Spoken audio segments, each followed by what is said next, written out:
viimase mänguga Eesti-Läti ja Eesti teeb ära ka ühe vahetuse ja see on esimene vahetus, isegi võib-olla siuke ebatavaline, ehk siis vahetati väravavahti vastuse võlgu, et kes nende asemele tulid, aga hetkel ei ole see ka kõige olulisem. Oluline on see, et Eesti pääses korraks löögile, see blokeeriti, Limberg keerutamas, tsenderdamas ja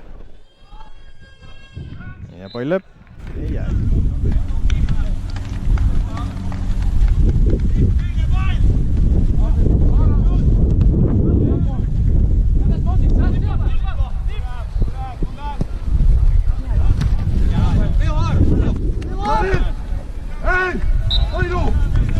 Hästi, ja nüüd siis oleme nurgalöögi ootuses. Pehme tõste ette posti. See lüüakse natukene kaugemale, aga pall jääb Eesti kätte. Veel üks tõste karistusalasse. Tuleb sul kääridega. Üritus oli, tundub see Limberg.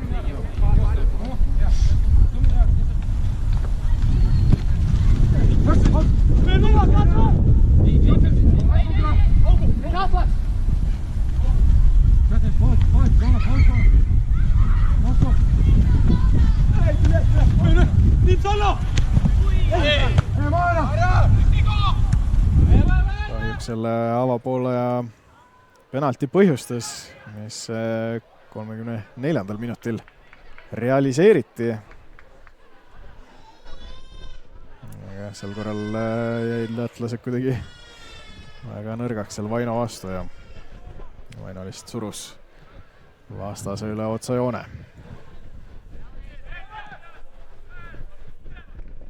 Aga hästi oli nüüd Kukk. Vahel sai palli omadele. No, tundub, et ikkagi Valtna vist pidi riietsurumis ka veidikene sellist kurjemat häält tegema vahel kui Poljopkin. No, ei jäänud palju puudu, et oleks selle pallini jõudnud, aga oli seal lätlaste kindanes vahel ja nüüd see mängitakse tulega. Poljopkin võidab palli posti ja ei suuda Nikola sisse lüüa. Ai, millega need lätlased praegu tegelevad hingel. No, muidugi Leitans natukene ise ka tekitas selle olukorra. Väga halb sööt väravahi suunas. Poljopkinil löök läks posti ja see...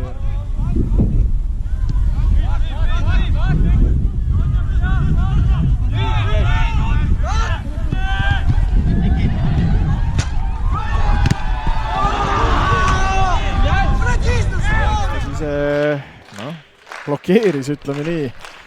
Aga Eesti nurgalöök sisse kerivalt ja selle siis Rodrigo Vitols, kes teiseks pooleks sekkus, püüdis kinni.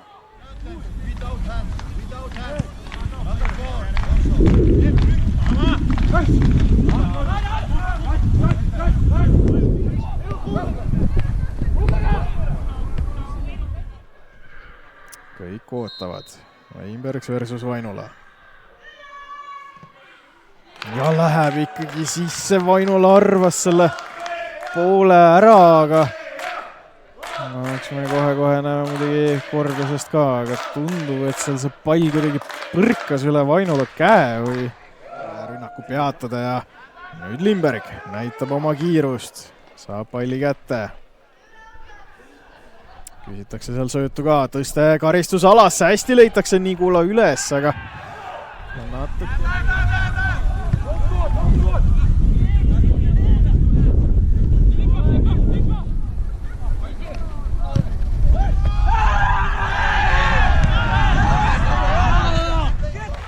Vaino ja Kershins Varilalt väikese loengu said. Mõlemad siis kaptenid. Ette posti tuli see nurgalöök, aga ei ole need kornerid väga ohtlikud seni olnud. Nüüd kaarpall kasti, aga üle värava. Vitols saab palli mängu panna, Vitols ka üks nendest, kes välismaal jalgpalliharidust omandab. Täpsemalt siis Šotimaal, Aberdeenis.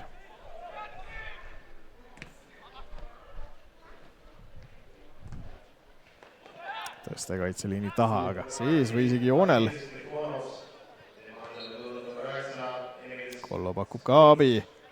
Tõste värava alla, aga ei teki sealt midagi. Pall ikkagi Eesti käes. Tulnud number 9, Emil Sprut. Different for Latvia. Player number 15. Väga ohtlik.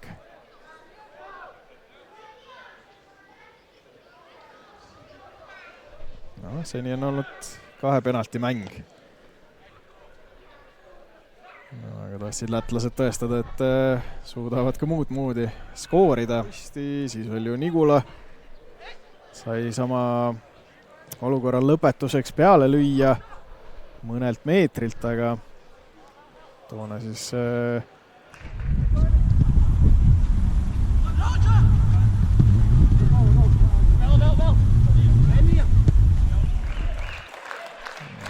jätkame siis nurgalöögiga ette posti ja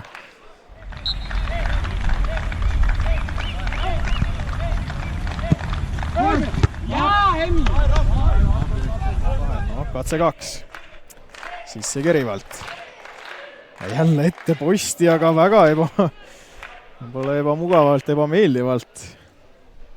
No, lätlased tulid raskustega toime.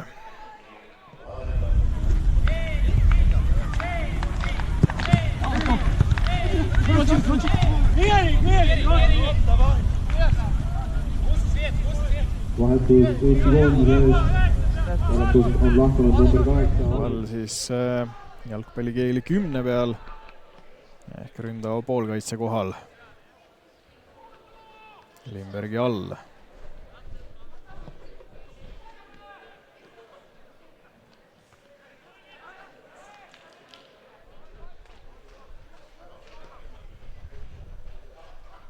Oodatakse palli sinna karistusalasse, ei tule. Kukk. Jälle üks kõrge tsenderdus. Ja just kui peaks olema nurgalöök Eestiga.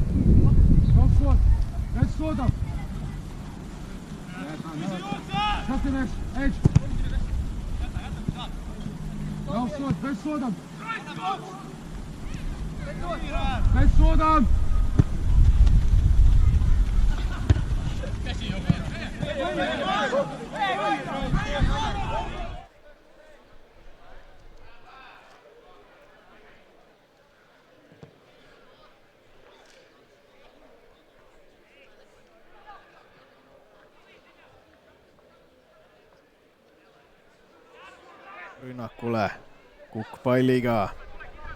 On päris palju ruumi. Pall ikka veel Eesti käes ja karistuslöök.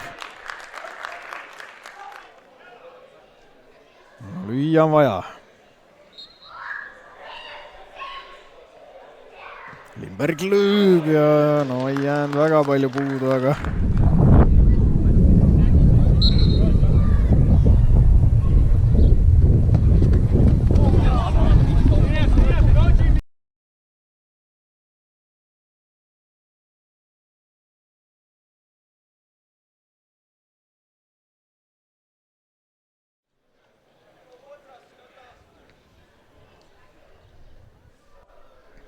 Balti turniiri tabelis siis nii Lätil, Leedul kui Eestil 3 punkti. Lihtsalt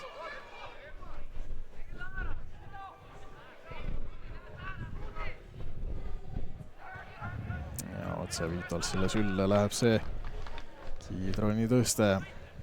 No, ikkagi raisatud oli see rünnak.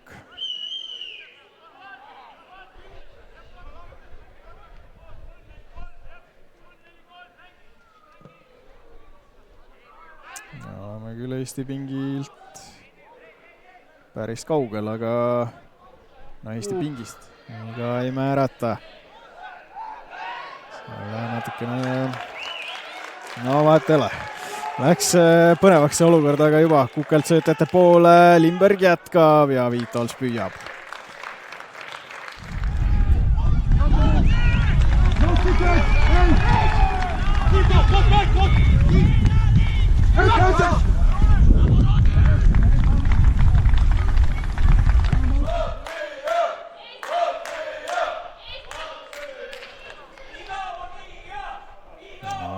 Vaikselt liigume lõpuvile suunas.